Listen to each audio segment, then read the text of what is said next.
Pemerintah Kabupaten Klungkung menggelar peringatan Hari Sumpah Pemuda ke-89 tahun 2017.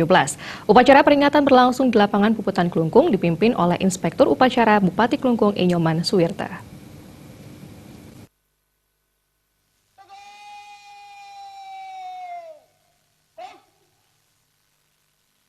Upacara peringatan Hari Sumpah Pemuda ke-89 juga dihadiri Wakil Bupati Klungkung Imade Kasta, Forum Komunikasi Pimpinan Daerah FKPD Kabupaten Klungkung, jajaran organisasi perangkat daerah Kabupaten Klungkung, TNI Polri, serta sejumlah siswa SMA di Klungkung. Selain pengibaran bendera merah putih, upacara juga diisi pembacaan pembukaan UUD Negara Republik Indonesia tahun 1945 dan pembacaan teks keputusan Kongres Pemuda Indonesia 1928. Menteri Pemuda dan Olahraga Republik Indonesia Imam Nahrawi dalam pidato tertulisnya yang dibacakan Bupati Klungkung Inyoman Suwirta menyampaikan, semangat 71 pemuda dari seluruh penjuru tanah air 89 tahun silam adalah tepatnya pada 28 Oktober 1928 berkumpul dan mengikrarkan diri sebagai satu nusa, satu bangsa dan satu tanah air Indonesia.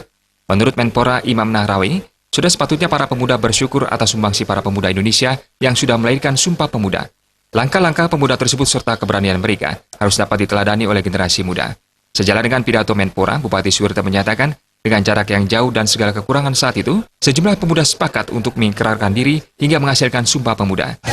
Kita sekarang tinggal melaksanakan dengan kelebihan yang kita miliki.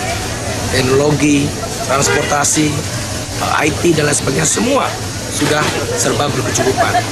Nah, justru di tengah-tengah kecukupan itu, apa yang kita khawatirkan terjadi berbagai dilema, terjadi berbagai problem, di mana kadang-kadang kita mudah sekali ya untuk dipecah belah, terhasut, emosi, sehingga di sana-sini terjadi keributan yang tidak masuk akal.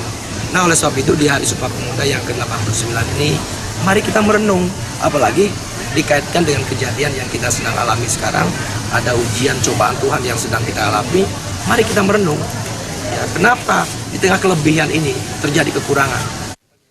Upacara peringatan Hari Sumpah Pemuda di Kabupaten Klungkung diakhiri dengan penyerahan penghargaan kepada atlet dan pelatih berprestasi pada Porjar Provinsi Bali tahun 2017 dan hadiah kepada juara lomba makendang tingkat SMP dan SMA se-Kabupaten Klungkung.